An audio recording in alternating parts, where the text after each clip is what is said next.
Merci Madame la Présidente. Monsieur le Premier ministre, ce dimanche se décidera une part du destin de l'Europe. Je veux le dire devant notre Assemblée, notre Europe est menacée, notre Europe est mortelle. Elle est menacée de l'intérieur par les nationalistes. C'est le Rassemblement national qui porte un projet de Frexit à peine caché, qui mettrait en danger nos retraités, nos économies, nos agriculteurs, nos entreprises.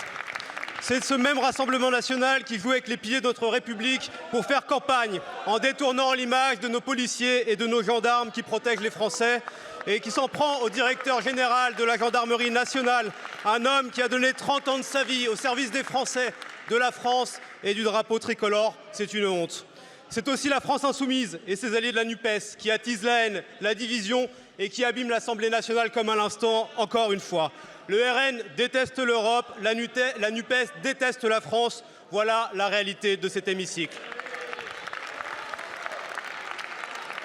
Monsieur le Premier ministre, notre Europe est aussi confrontée à des défis immenses. Elle est notamment menacée par des ingérences étrangères qui se multiplient. Ce sont les mains rouges peintes sur le mur de la Shoah. Ce sont aussi ces cercueils installés sous la tour Eiffel, censés représenter des soldats français qui seraient tombés en Ukraine. Dans ce contexte, voilà les questions qui se posent aux Français. Veulent-ils une Europe sûre et indépendante ou une France isolée? Veulent-ils une Europe souveraine ou une Europe à la merci des puissances étrangères? Notre choix est clair. Nous portons avec le président de la République le projet d'une Europe puissance, souveraine, qui pèse dans le monde et qui s'oppose au projet de division, de rétrécissement de la France et de démantèlement de l'Europe. Aussi, Monsieur le Premier ministre, pouvez-vous nous dire quels sont pour vous les enjeux majeurs auxquels sont confrontés l'Europe et notre continent et ce que votre gouvernement portera auprès de ses partenaires européens après le 9 juin. Je vous remercie. Merci beaucoup, Monsieur le Président. La parole est à Monsieur le Premier ministre. Merci Madame la Présidente, Mesdames et Messieurs les députés, Monsieur le député, Monsieur le Président Pierre-Alexandre Anglade. Il y a eu ces étoiles de David taguées sur des murs de plusieurs communes d'Île-de-France.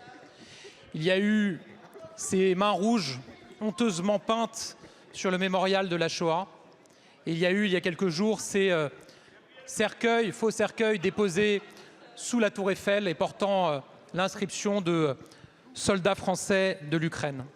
3 outrances parmi bien d'autres, 3 infamies qui visent à nous manipuler, 3 infamies, et les enquêtes sont encore en cours, qui portent la marque de l'ingérence. La réalité, c'est que notre pays et notre continent font l'objet d'ingérences étrangères, de tentatives de déstabilisation. Et que ce que nous avons constaté ces dernières semaines, ces derniers mois, c'est évidemment une accentuation, un accroissement de ces tentatives d'ingérence et de déstabilisation qui prennent les formes que je viens d'évoquer, mais qui peuvent prendre aussi des formes d'attaques cyber, de désinformation relayées sur les réseaux sociaux. Et la réalité, monsieur le député, et je sais que vous en conviendrez, c'est que quand on voit cette accentuation qui se déroule à un moment où les Européens, dont les Français, seront amenés dans quelques jours à déterminer l'avenir de l'Europe, on voit bien que l'intérêt de ces puissances qui cherchent à nous déstabiliser dans ce moment est bien que nous ne construisions plus l'Europe et que nous ne soyons plus capables de nous unir pour nous défendre. C'est pour moi un argument supplémentaire, s'il en fallait un, en tout cas un argument éclatant de la nécessité que nous avons de nous défendre à 27, de continuer à nous construire à 27. C'est un argument supplémentaire de la nécessité de poursuivre la construction d'une défense européenne qui passe évidemment par des capacités cyber, par une boussole stratégique commune que nous sommes enfin parvenus à adopter au niveau européen, par de la recherche et développement en commun au niveau européen et par des capacités de partage d'informations sur ces ingérences, ces tentatives de déstabilisation, ces attaques que nos démocraties subissent.